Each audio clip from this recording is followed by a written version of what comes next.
There's a reason certain moments in cinema provoke such an emotional and sensational reaction from audience members. There's only one format where the sound shakes the floor and the image seems too real to be contained by just any old screen. And that format is IMAX. Believe it or not, IMAX wasn't necessarily intended for movies during its inception in the 1970s. It started off as a format for documentaries at different expos around the world. In 1970, a group of Canadian filmmakers developed a new camera and projection system that ran 70mm film vertically instead of the traditional horizontal method. This resulted in a bigger and higher quality image than any other format even to this day. Their goal was simple: to provide audiences with the most immersive film-going experience possible. For the next couple of decades, IMAX would be limited to just being utilized in nature documentaries. But it wouldn't be limited to that medium forever. Why so serious?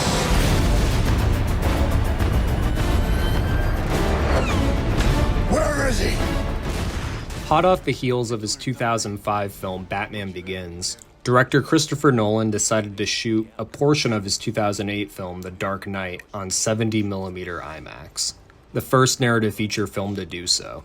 For the first time ever, audience members weren't just watching Gotham, they were immersed in it. The cityscapes were bigger, sounds and explosions were louder, and immersion was at an all-time high. This was filmmaking on a scale audiences had never seen before. Since then, IMAX as a format has evolved substantially, both in film and digital formats. Many directors such as Nolan, Jordan Peele, Denis Villeneuve, and many, many more have adopted the IMAX format, embracing its potential to be a storytelling tool. I think it's also worth noting that around this time, IMAX dove into the digital camera industry as well.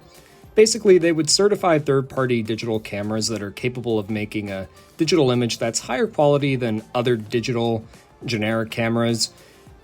Basically, think about it as the middle ground between generic film/video cameras and a full-blown 70mm IMAX camera. It's cheaper and easier to use, especially on VFX-heavy movies like the Marvel movies or the Avatar movies, while also adhering to IMAX's strict quality guidelines, so these films could be projected on big IMAX screens. So, yes, IMAX cameras allow filmmakers to make bigger, bolder films, but another huge aspect of IMAX's appeal is its theaters. IMAX venues can be split into two different categories: 70mm auditoriums and digital auditoriums. 70mm is pretty straightforward. They simply just screen actual 70mm IMAX film prints, which gives you the highest quality picture possible. There is simply no higher quality format in existence. Then the second category is the digital auditoriums.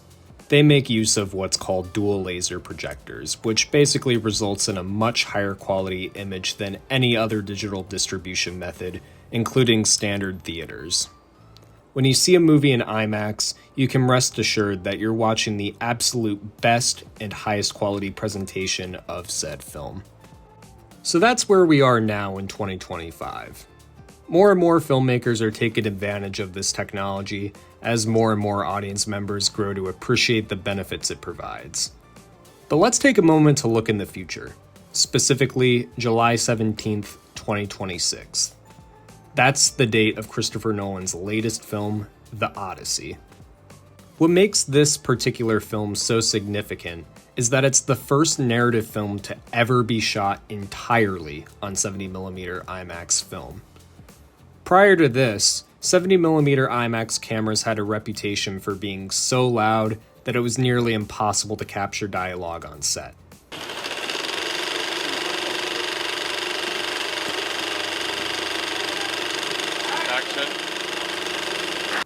This meant that films would be shot partially on 70mm and then make use of smaller formats like 35mm for dialogue-heavy shots. But now, with a little push from Nolan, IMAX has developed a brand new camera that's quieter and lighter, allowing Nolan to be the first filmmaker ever to shoot a film entirely on 70mm IMAX.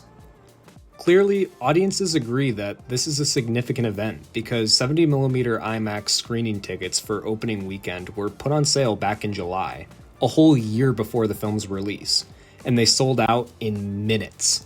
I was one of the lucky few people to get tickets, and for opening night no less. These sales clearly show that people are interested in this technology, and it's only going to get better with time. Which is why I highly encourage each and every one of you to choose IMAX next time you're at a theater. It truly is an out-of-this-world experience.